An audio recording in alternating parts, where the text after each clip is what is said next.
Good morning, everybody. I hope you have enjoyed a wonderful weekend and you are ready and excited for another wonderful week at St Mary's. Another chance to do some brilliant learning, another chance to spend some more time with your friends, because we're getting ever closer to the summer holidays. I cannot believe that it is actually July on Thursday. We've nearly reached that last moment before the summer holidays, and it's so lovely to see you all and hear you all continuing to be really excited and really happy at school.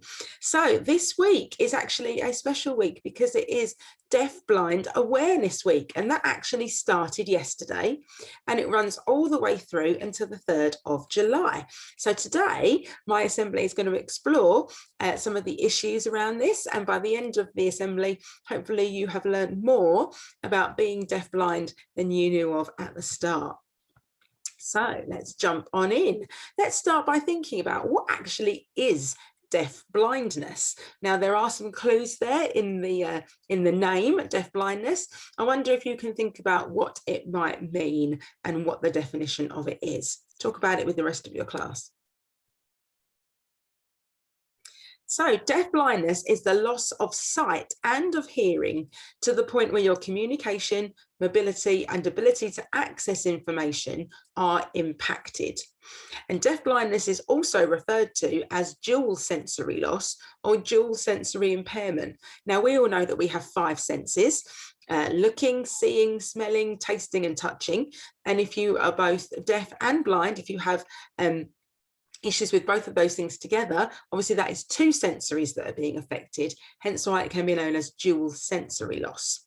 Now deafblindness affects people of all ages, so it can also affect children and young people, young adults, although it is more common with older people as our sight and our hearing naturally worsen as we get older.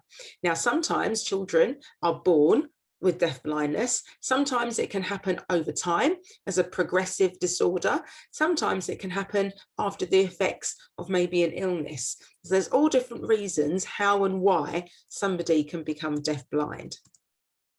Now, deafblindness is actually more common than people realise. There are around 400,000 people affected by both sight and hearing loss together in the UK, and it affects everybody differently. So we can't just assume that if you're deafblind, then everything is the same experience from person to person. It isn't. Sometimes people might need just to turn their television volume up a little bit, or their volume on their phone. Maybe they need to adjust the brightness on their screens, like their television or their laptop or their tablet. And other people might actually need the help of assistance dogs or canes to help them, or more formal care. So having someone come in and help them with their everyday life. But for everyone who is affected by deafblindness, everyday activities can be that little bit more difficult and take more time. So just imagine for a moment trying to book a doctor's appointment. And that's probably stressful enough for your parents at the moment, trying to get through to the doctors. So imagine all the steps they have to take to get you an appointment for the doctors or the dentist or an optician. How might that be affected if you were deafblind? How easy would it be for you to just go and meet your friend at the park? Or even, how easy would it be just to make dinner if you can't hear or see very well? So if you're deafblind, you can still do all of these things, but sometimes it can be a little bit more time consuming. So deafblindness is really interesting because, as you can see on this lovely Venn diagram here, on the one side we have hearing impairment. On the other side, we have sight impairment, and deafblindness is that bit in the middle. Now you can see that the hearing impairment side was blue and the sight impairment side is being marked by yellow here. And as we know, when you mix green and yellow, blue and yellow together, you get green.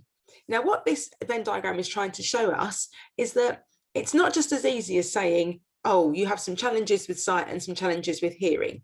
Deafblindness becomes a whole different colour.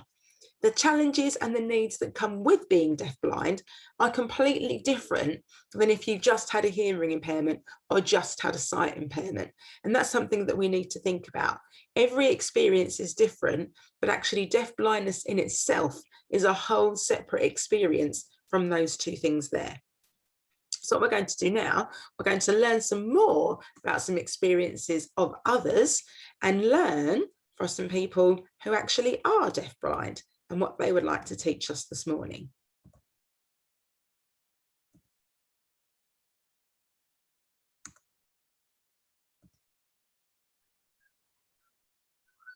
Hi, my name's Molly and I have Usher syndrome, which is the most common cause of congenital deafblindness. So I have a severe hearing loss, which I was born with, and then I acquired retinitis pigmentosa, which is the most common cause of progressive blindness from the age of 12. I'm now registered blind and I have 5 degrees vision left, and it's mainly in my right eye, and my left eye's pretty much had it. I'm 26 now. I'm pretty independent. I have a guide dog, and her and I, we get around everywhere as much as possible. Hasn't been too easy in the past year with coronavirus, but pre-COVID we would get around and be pretty independent. The main challenge I have, having Usher syndrome, is ignorance and battling against the stereotypes that surround deafness and blindness, let alone deaf blindness together.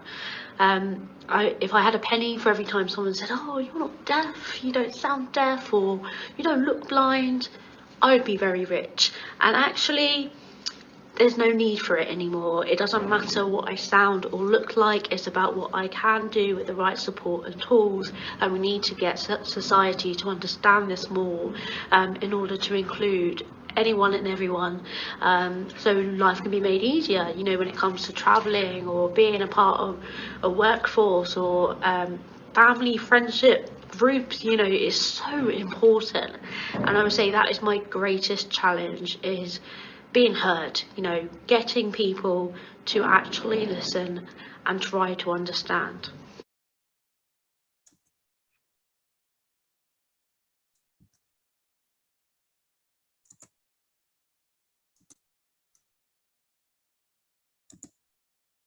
Now, in that video, Molly brought up lots of really interesting points that I'd like you to stop and think about now, because actually one of the things she said is about the stereotypes that come with being deafblind.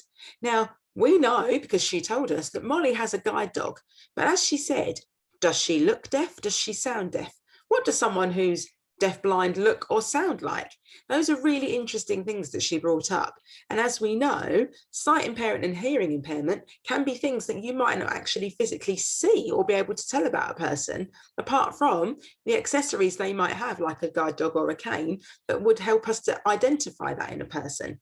Have a think and a chat about what you felt about and what you learned about from Molly's video.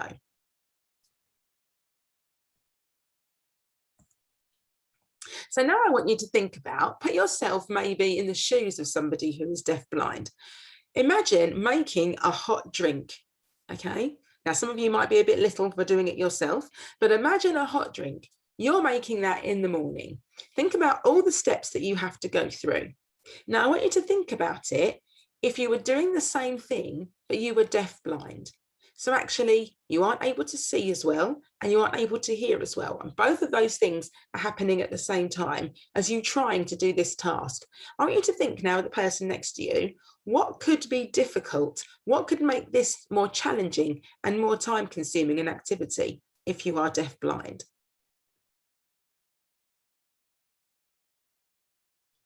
Now, some of the things you might have thought about are actually knowing when the kettle is boiled, finding out and seeing how much hot water you're putting in the mug.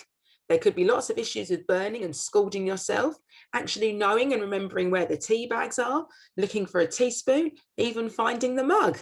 Have you found the side of the table? Because if you don't put the mug in the right place, it could be smashed on the floor. Those might just be some of the things that you have talked about with your partner as to actually how this can be a more challenging activity, but it's something that lots of us take for granted every single day. So now I'm going to tell you all about somebody who's really significant to this work. And this is a special lady called Helen Keller. Now you can see from her photograph here that actually Helen Keller is not a modern significant figure. She is somebody from the past, but not that long ago in the past, I'll have you know. But she was really important because Helen Keller was born on the 27th of June, 1880 in the United States. Now, in 1882, she caught a fever and she nearly died. And as a result of this, she could no longer see or hear and had difficulty speaking. So between the ages of when she was born and when she was 2, She had no problems. There was nothing. She was developing in the same way as what would be called a normal rate of progress. But at 2 years old, this fever happened. And as a result of that, she could no longer see or hear. Now, that was at a point in her life. We know when children are 2 that they are learning and gaining more and more language skills. And so that was something that then became a challenge. Now, you may notice that actually Helen Keller was born on the 27th of June, which was actually yesterday, if you're watching this on Monday. So that is why she is part of the reason why Deafblind Awareness Week starts on the 27th of June, because she is such a significant figure in this cause. So before her illness, she was lively and healthy with a friendly personality.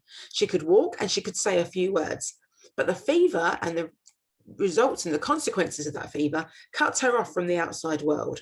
She was deprived of sight and sound, and she felt that she'd been thrown into a dark prison cell with no release. Here she is growing up now, but Helen did not give up easily.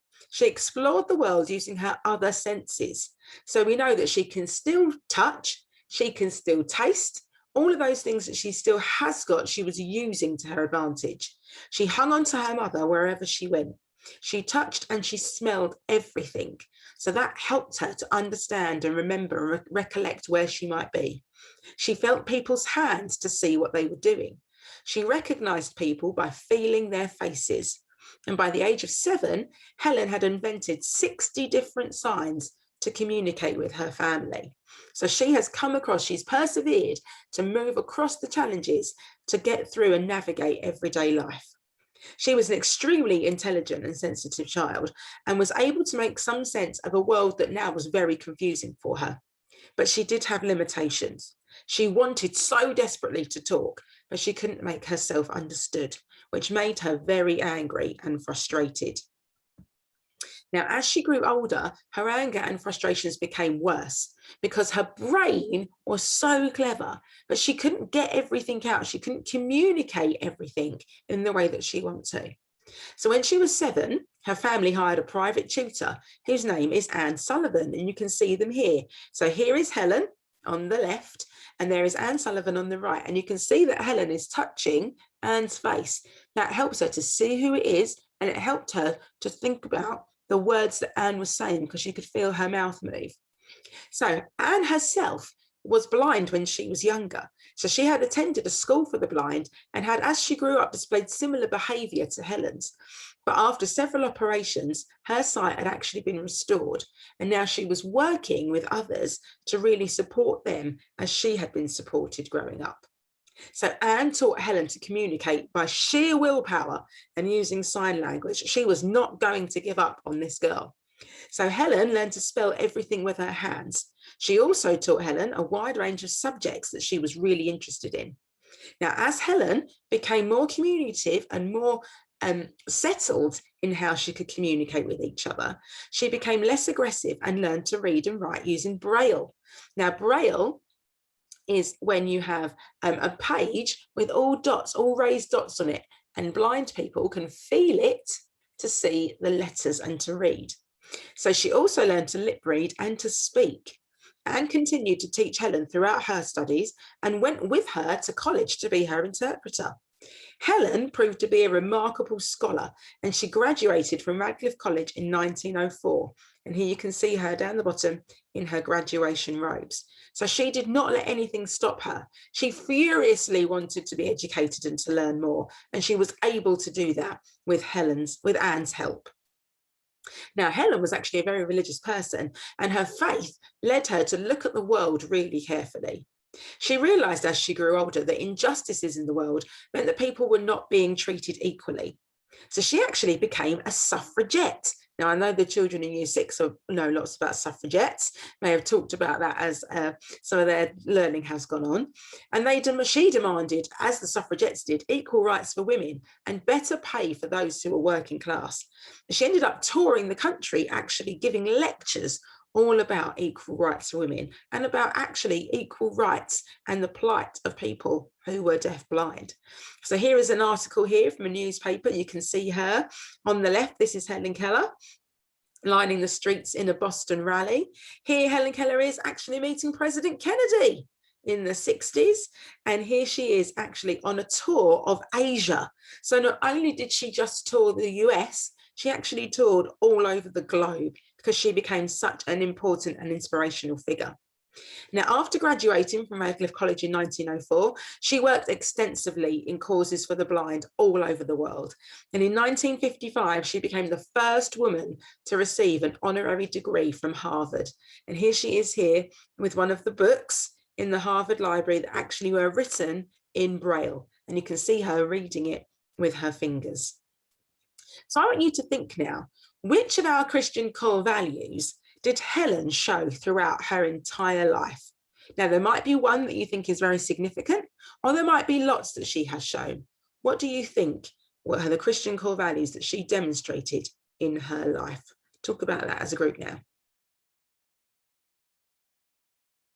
So you may have identified that Helen Keller is an absolute beacon for our Christian core value of perseverance. She was not going to let anything stop her, no matter what that challenge and limitation may have been.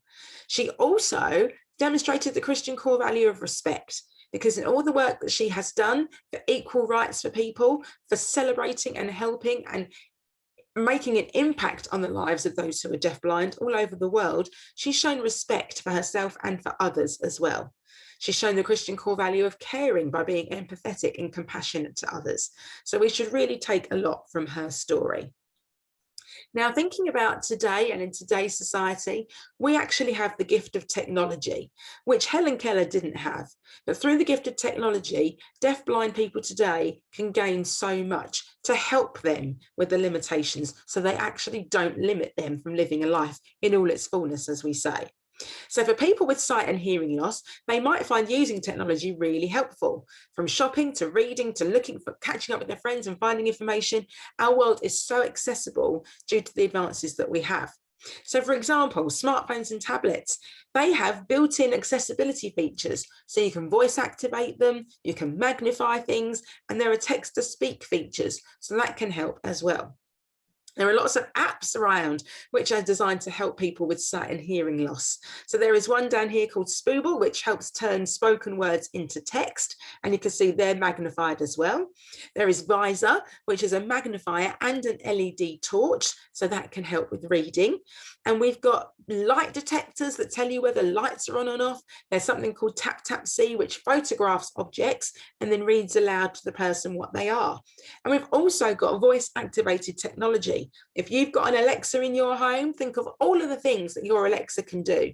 It can tell you the weather, it can tell you the time, it can tell you the daily news, it can read you a book, it can play music for you, it can set alarms, it can set reminders, all of those things that could be really, really helpful to those with sight and hearing loss. And there's also lots of talking technology. There are lots of talking gadgets that you can have around the house that can help people who have reduced vision, but some that also help with hearing loss.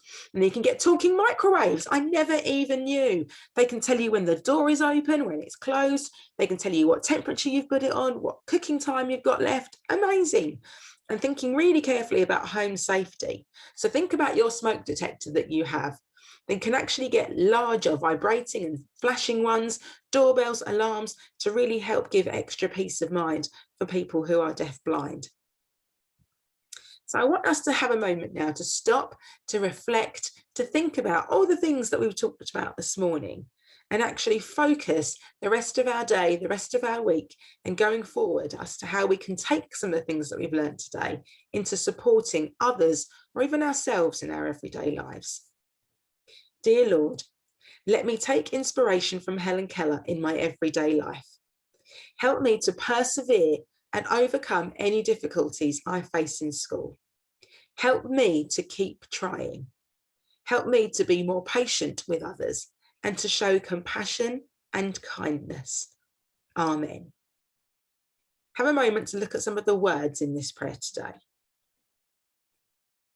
We should take inspiration from those who continue to persevere and to challenge themselves, even when they have limitations and barriers that work against them. If others who have limitations can push forward to succeed and achieve, then we should all be doing that. to help us to overcome those challenges that we face every day, to show perseverance, to show problem solving, to work around our problem rather than to dwell on the problem itself. Let's keep trying to find a solution. And let's really, each and every one of us, try to be more patient with others. Patience is something that is called a virtue. And as we are together all the time and we're so busy, we're working so hard, we're doing lots of things, sometimes we tend to lose our patience. So let's think about showing that a bit more each and every day going forward. So we're now going to have our hymn, which is more of a song than a hymn, but I think it's about us all working and growing and learning together. And that's what I want each and every one of us to do today.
I hope you took some inspiration from that song. It's about when we move together, when we work together, when we learn together, we be as one, we get so much more done.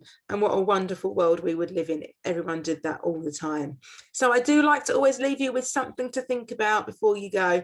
And here are two brilliant quotes from Helen Keller that I think we can really all take note of in all of our lives. So the first one here, she says, "I am only one, but I am one. I cannot do everything, but still I can do something. I will not refuse to do something I can do." All of us can learn from that. Each and every one of us can still do something. Even if you know you can't do everything, you can still do something. And the other quote, she says, "Optimism is the faith that leads to achievement. Nothing can be done without hope and confidence." She wanted so desperately to learn, to be heard, and she found ways around it. And look how successful she became, because she never lost that hope and that confidence and the optimism that she gained from her wonderful mentor, Anne Sullivan, that she could do it.